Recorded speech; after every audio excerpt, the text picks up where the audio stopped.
They seem to believe that the only problem last game was the Slark just couldn't get online early enough. At least from what the draft's showing so far. I'll continue to have a think. This next pick should give us a bit more of an idea of where this Void is going. So, of course, HellRaisers arguably just going to pick up their POS 4 now.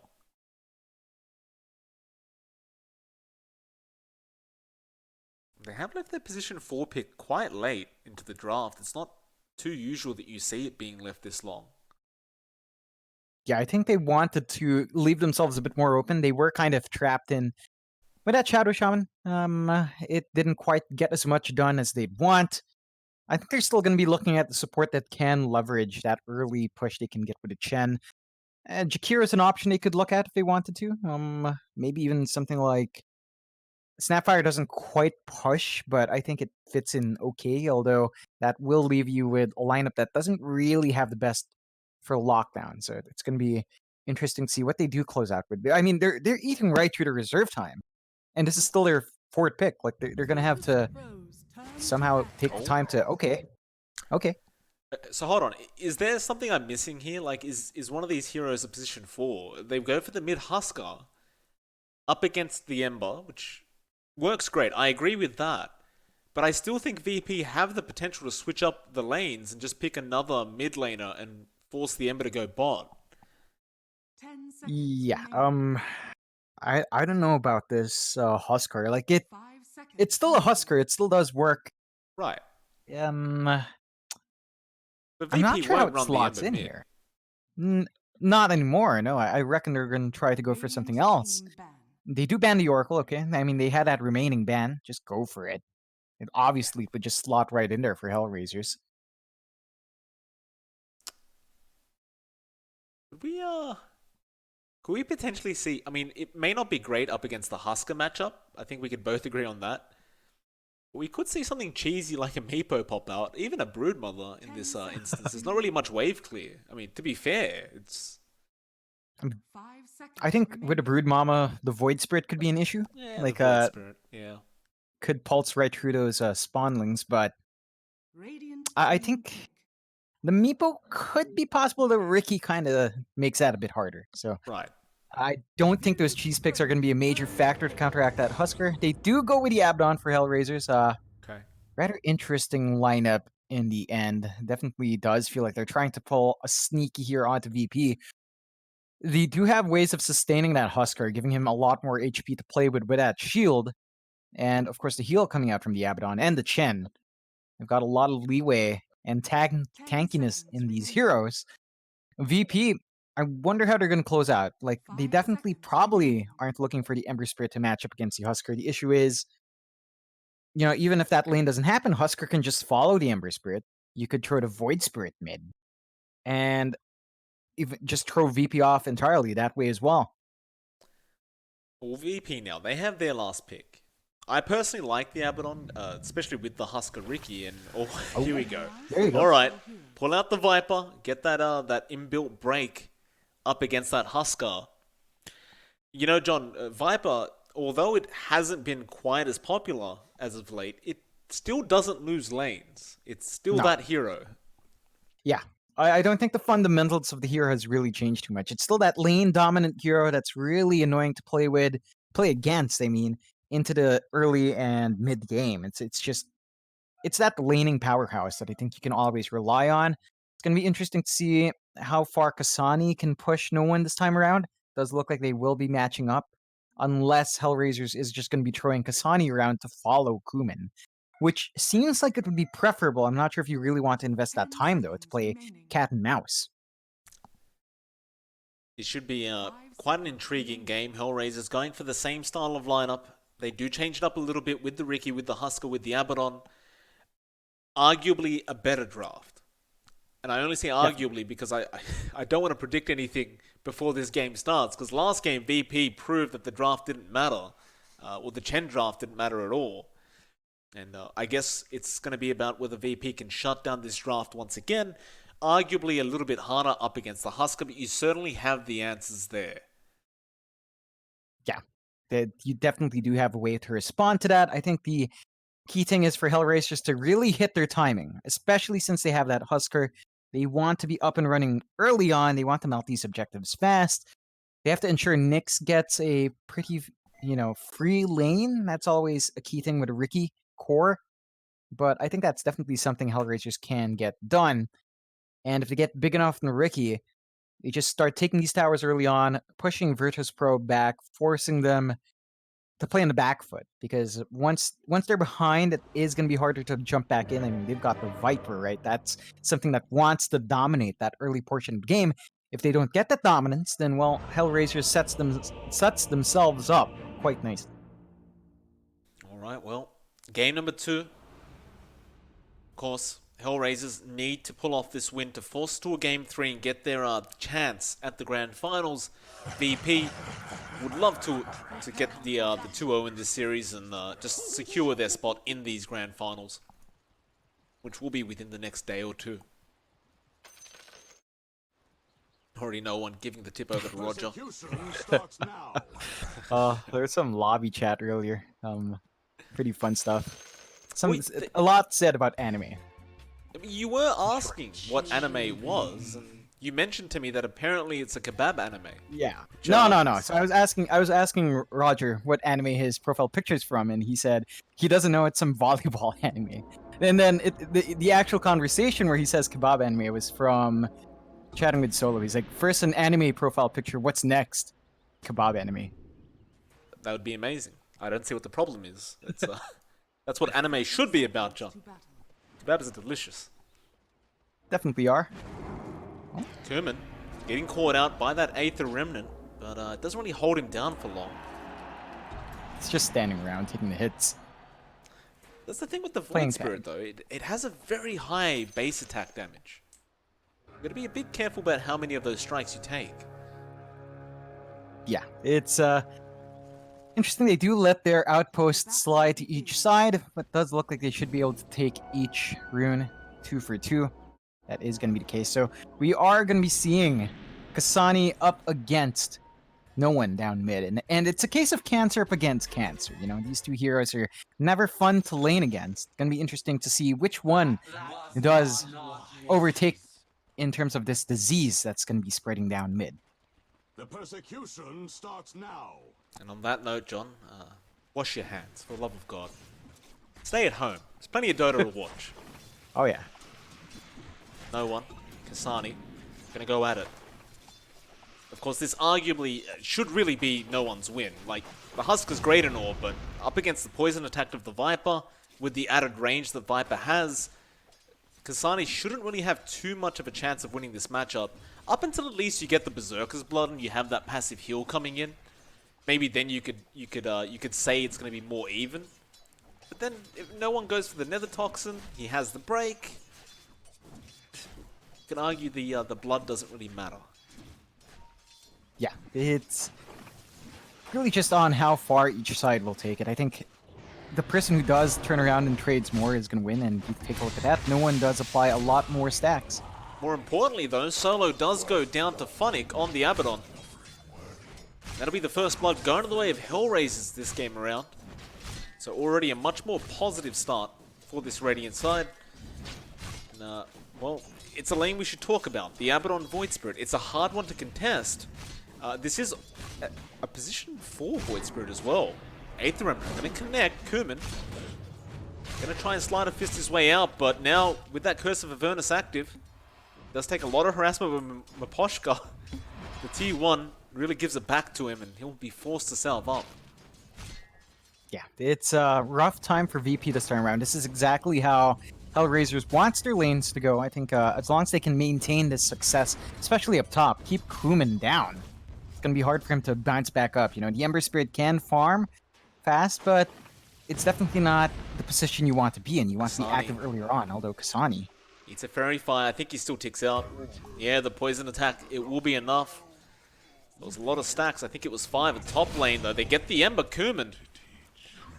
He's got to watch out for that Curse of Avernus. It's that silence and that attack speed.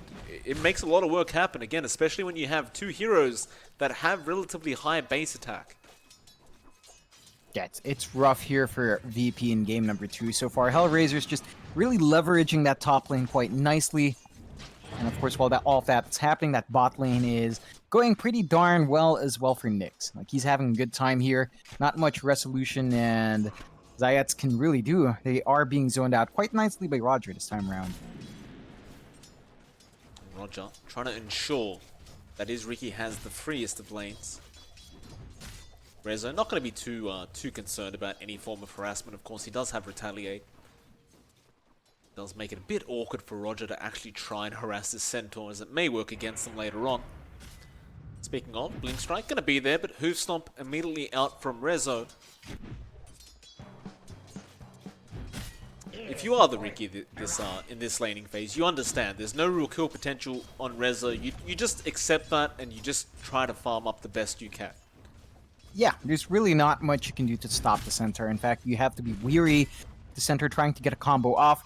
In that sense, Roger has done a good job keeping Zayats away, so there's no potential for that, although he is watching Kasani now. Top lane though, Kuman caught out by the 8th Remnant. Maposhka setting up for Funnick, and they will kill him a second time.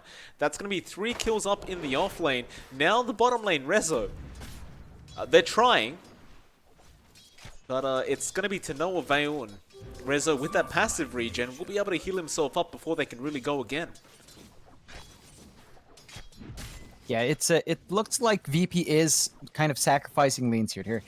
Copping that hard lane up top, hoping that they're winning hard enough in mid to make up for it, and they are finding the kills.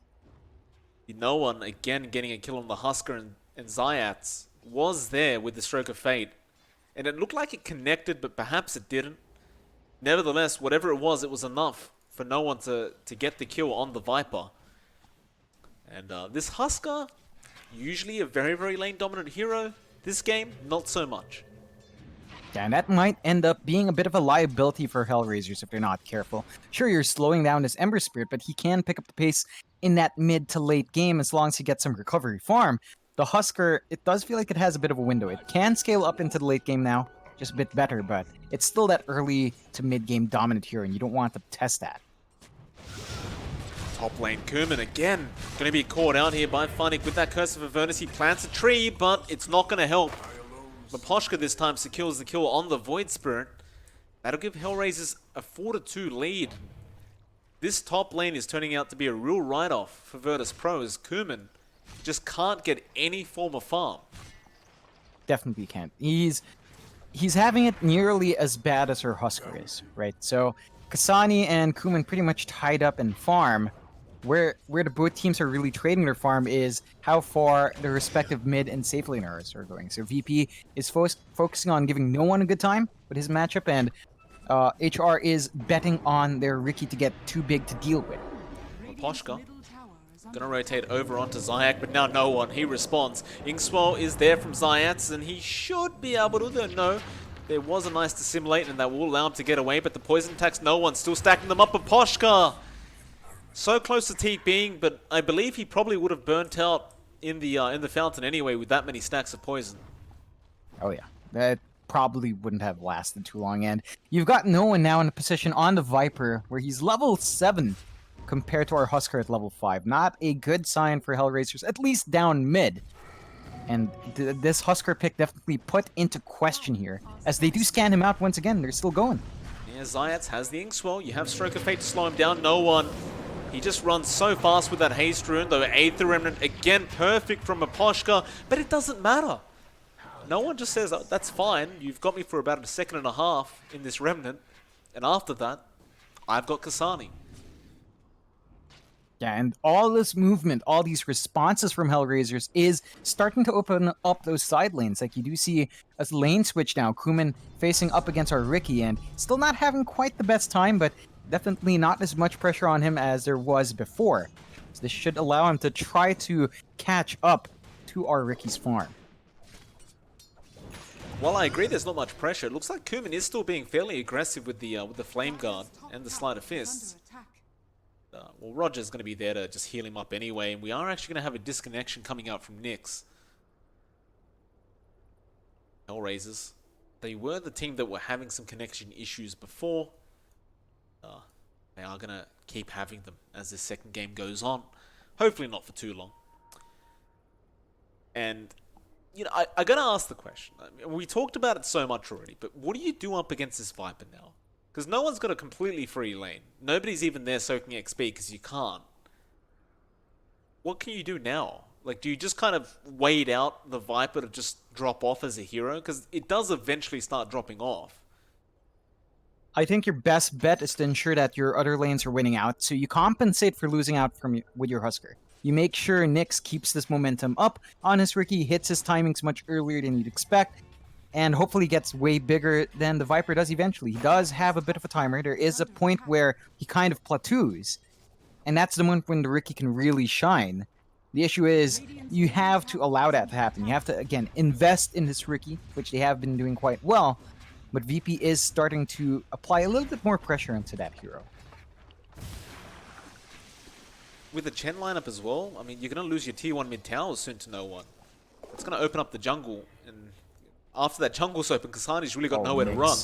Bot lane, Nyx being chased down though, Inkswell doesn't connect, he's still trying to make a run for it, the slide does connect, but it will not be enough damage. Roger, however, being betrayed by his own creeps, as the Splinter Blast does bounce off the Mud Golem. They will find the Chen. That'll give Kuman a lot more space down to this bot lane to secure more CS. Try and force in that tier 1 bot a bit. And well, you mentioned Nyx needs to be on top of his game. They don't have a Husker this game. No. He needs to really perform well, but it looks like he's going to go for a lane switch now. And perhaps they'll rotate the Abaddon back down bot, but I'd argue at this point, it's too late. Kuman's level 6. He can easily Remnant away. I don't really know if you can slow down this Ember much longer. No. I think you've done as best as you can to mitigate the farm on Kuman. This is the point where he should be able to find some free farm regardless, and you are seeing that mid tier 1 now being shoved in. Fortify being forced out from HellRaisers to stop that.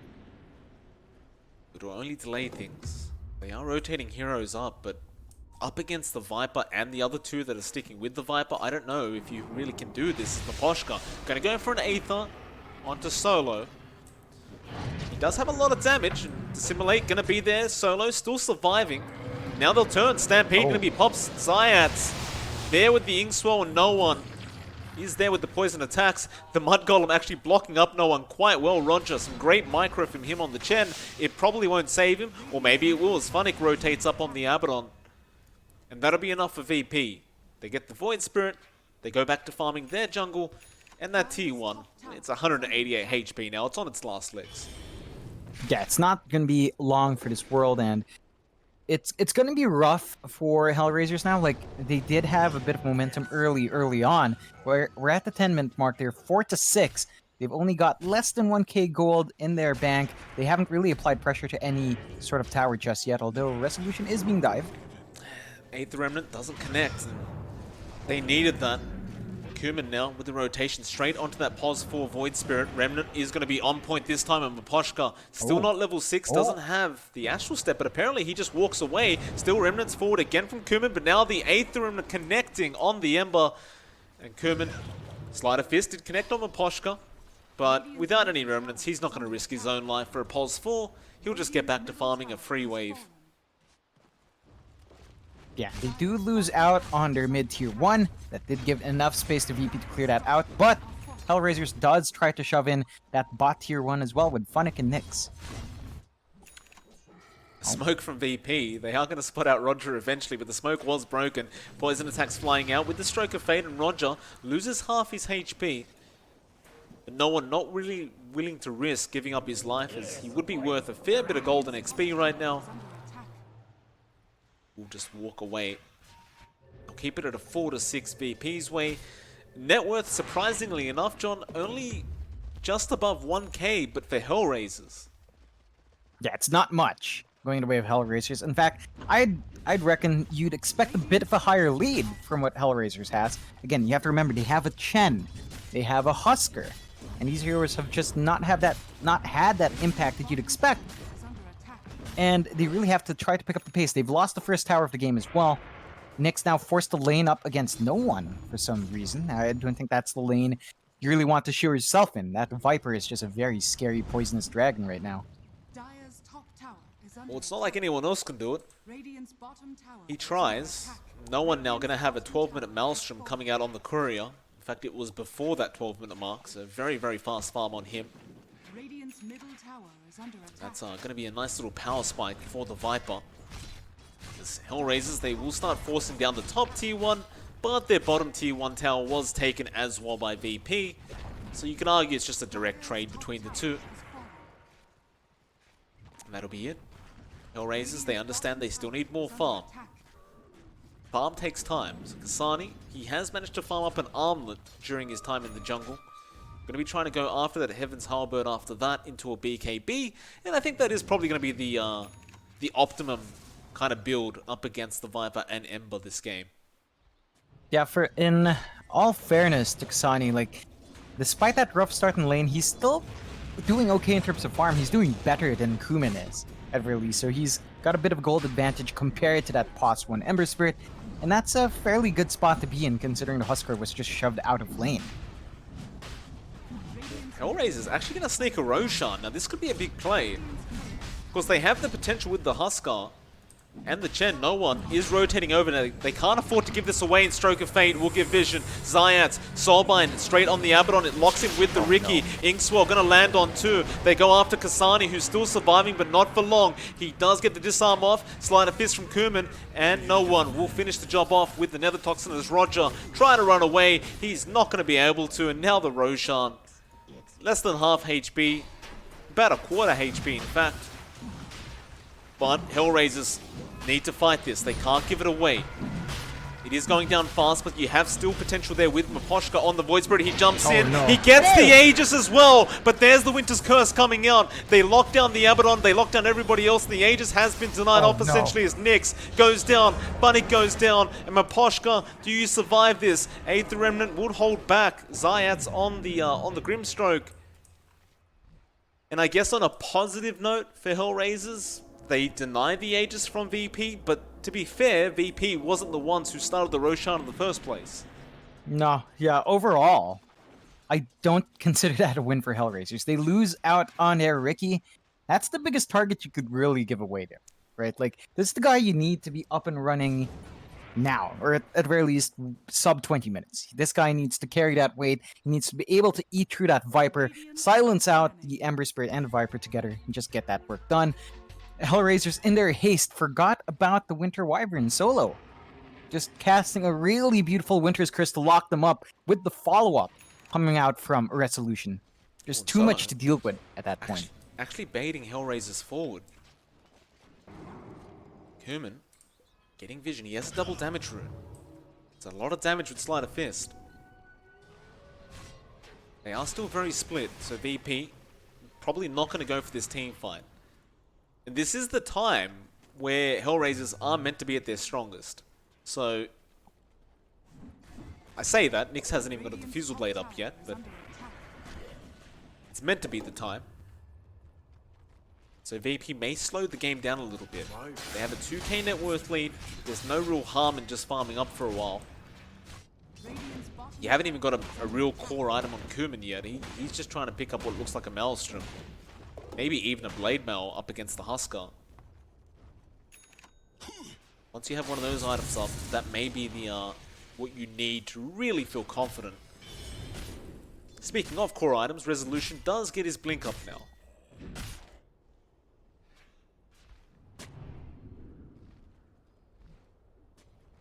And I think with that blink, all ultis are up for both sides, but VP should still have the advantage going into that next team fight. For sure. I mean, they just take a tier 2 for free now from HellRaisers. There's no contention, although... There's that blink. He has the borrowed time.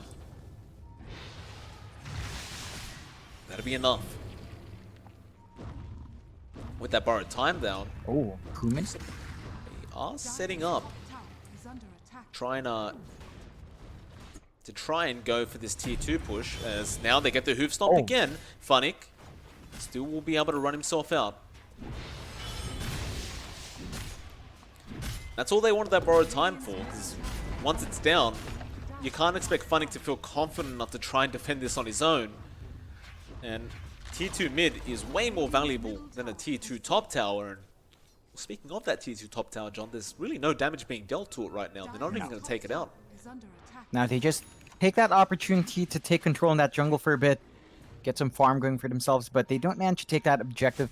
I think just having Kuman go in there to scare them off a bit was enough, and he just zips out away anyway. So he could be Kuman. punished for that here. Yeah, smokescreen, Aether Remnant. Again, just perfect from a Poshka. But it's not enough. Oh my Kermit God. just turns around onto Nyx. He has a haste rune up now. He does also have a blade mail, by the way. He pops it. And well, Maposhka trying to get out of there, but Remnant's forward. And well, we know who this better Spirit Brother is right now. Kermit gonna try and run his way out of this one. In fact, he doesn't need to. He has a Remnant. And they're gonna turn. Stampede. Look who's coming in the back lines. VP cuts off the side of HellRaisers from their own base. And Nyx, he blink strikes, but that is not your team, sir. Does end up dying, and HellRaisers, the only thing they can try to do is set up for this top lane tier 2 again. They may be able to find it, but they might lose their mid tier 3 in the process. Is under attack.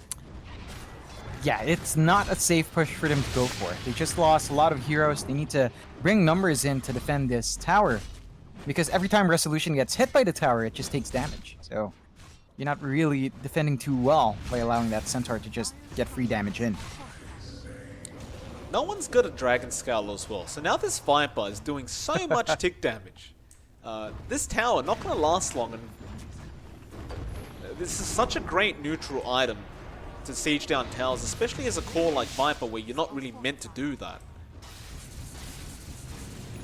Yeah, I mean, it's a talent of his to damage buildings, and that's a 25. Move stomp. Oh, They corner out the Ricky. He's been silenced up, and Nyx, he goes down now. Funnick jumping in. But what can you do? Curse comes out on the Husker. Oh he gets no, caught by Kasami it as from the well. high ground. Now the Soulbind is there. Zayat setting up for this Husker kill. He gets a disarm off, but it doesn't matter. And the GG's been called. The whole series doesn't even last over 40 minutes, Oh, I don't man. think. In fact, no. it doesn't last 45 minutes. I think we went just No. over the 40-minute mark. Yeah. But man, oh man, Oh, man. VP, they are looking dominant going into these grand finals. They definitely are. It's a very different story from when they faced off against HellRaisers in that group stage, and they just really show up 2-0, 4-15 here in game number 2, 19 minutes in. An amazing set of games coming out from VP. Of course, a lot of that was also down to draft, but the execution was also just perfect coming out from this team. Yeah, and with that, congratulations to Virtus.pro. They do take the first slot. Of course, HellRaisers aren't out of it quite yet. They'll go down to the lower bracket finals where they'll be up against either Fly to Moon or, of course, their potential opponents, which is Jonathan. It is going to be Windstrike. Of course it is. Yeah. So with that, that's it for tonight, John. You got any final words No, before we head off? Sorry? Hopefully, it's not Windstrike. It's either Fly to Moon or Windstrike. Is So that what I they've said? got. I actually, it's a bit choppy. Like I didn't hear. I'm not too sure. If Oh, you, well, if you that- said that, then I Well, probably that's didn't hear. fine. I guess I did kind of pause for a long time. So I'll forgive you, John. Okay. Still. Thank you. Still, that is it for tonight. Hopefully, everyone did have fun. Are we gonna be back for tomorrow's games, Mike? No, we are not. There's going to be Alright. another caster on for Parimatch because we'll be on for another tournament. right. Nevertheless, it's been a pleasure. And if you did enjoy the cast and you want to support us, we are on Twitter at MLP Dota and at johnxfire. Otherwise, we all hope you have a fantastic day or night ahead of you and enjoy the grand finals and the rest of the games that are happening for the Parimatch League. We'll see you guys next time.